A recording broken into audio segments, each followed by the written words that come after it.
Hello students, today we are going to learn the economics first lesson, that is poverty and hunger. What is poverty? The condition in which people are deprived of their basic needs, that is fundamental needs like food, clothing, shelter, education, medical care is called as a poverty. That means the person who is not able to possess, avail these basic necessity is called as a poverty. Okay, and poverty has been found in both in the urban and rural areas. And in the cities you can see that the vendors on the roadside, daily wage workers, beggars, and the workers who are working in the small industries and migrants, they are considered as a poor. Okay, and even in the rural areas, the landless agricultural laborers and who work in the other field, and the farmers who possess a small patch of land. Okay, and apart from that, the workers who work in occupation like basket making, weaving, blacksmith, all these people come under this condition. Okay, and these people find it very difficult to lead their life because they get very less income and they find it very difficult to get the 2 meals a day. Okay, and they also suffer from the malnutrition as they do not have sufficient money to get the good food. They suffer from the malnutrition, and again they have to face a health problem also, as they do not have money to take care of their health. Even they have to suffer from the illness too. Okay, so due to lack of education, training, skill, these people have the employment, but the employment, that is job that they have, it is not a permanent one also.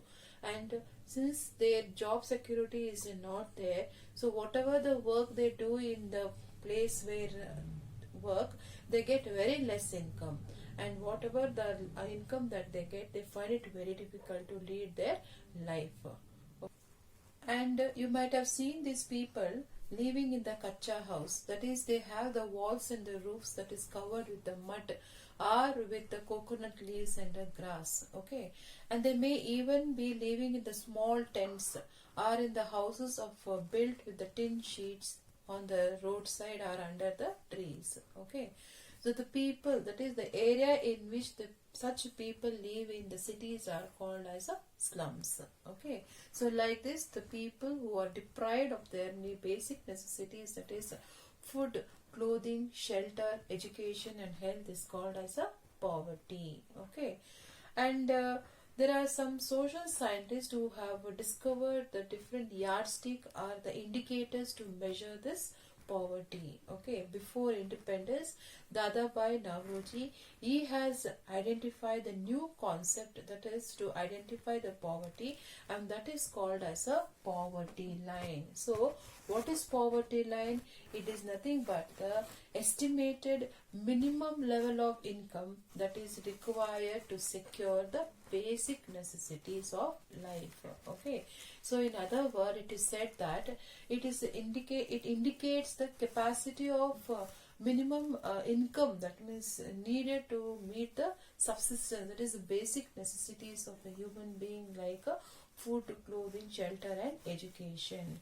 Thus, on the whole, you can say that it is one of the common way to measure the poor. Okay, and similarly in 2005, Suresh Tendulkar committee has adopted this per capita expenditure. Per capita expenditure means annual average expenditure of an individual. Okay, so this has been mentioned or adopted in order to see that how much money that you can spend on the education, health, medical facilities along with the food. Okay, so this has been done in order to determine the poverty line. Okay, later Rangarajan committee along with this Tendulkar committee, they recommended that the fixed poverty line can be estimated based on the expenditure incurred by the person, and they say that the people who are spending at least rupees 32 in the rural areas,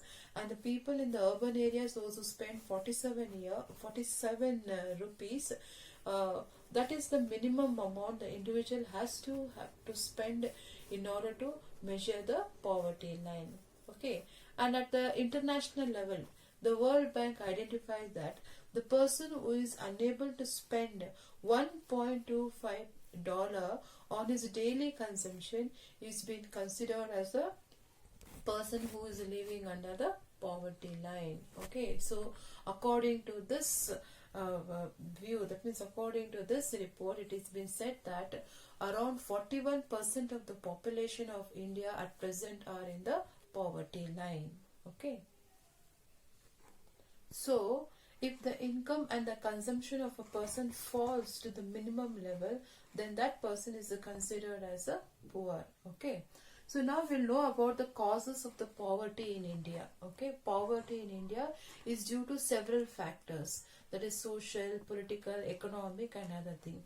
However, the major economic factor responsible for the poverty in India is rapid increase in the population. Okay, this is one of the major cause for the poverty, and you could see that a population since from 1951 it has been increasing gradually. Okay, and it is estimated that a population in 1951 it was from 36 crores to 122 crores at present. Okay, and people has been added to the Indian population in the last 70 years. Okay, and further this rapid growth of population has caused several problems.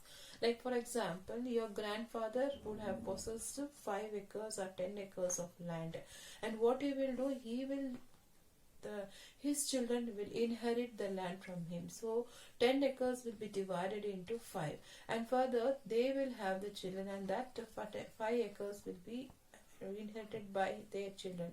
So like this, what happened, the land will be passing from one generation to another generation, and the holding, that is number of acres of land a person is supposed to hold, it will be reduced. Okay, so as the number of acres of land it has been reduced, what happened, the individual who owns the land, the income, that means the income on that particular land will also be reduced. Okay, so since he doesn't possess the sufficient income from that land, what happened, his income will come down. Okay, further the rapid growth of population has also increased the dependency ratio, that is an earning member has more number to support, and this causes a lower per capita consumption. For example, there is a person who will be main sole earner, and in the family there are about 5 to 10 people who had to depend on him. So what happened, the consumption, that is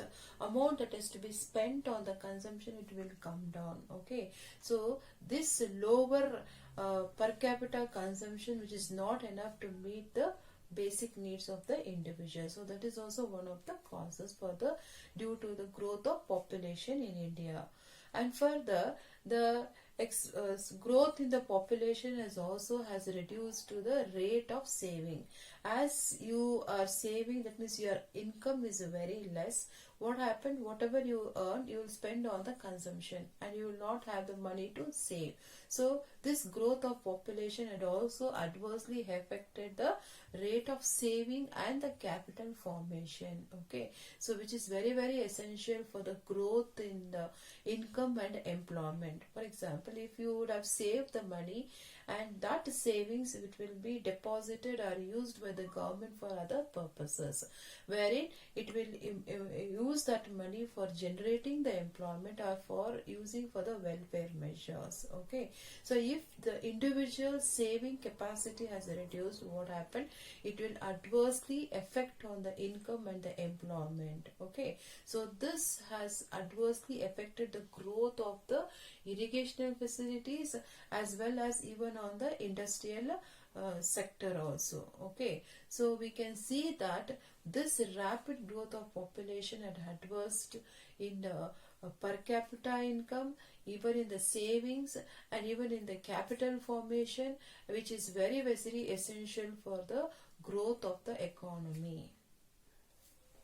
The next important causes for poverty is unemployment. What is unemployment? The person has a desire to work but is not finding the job.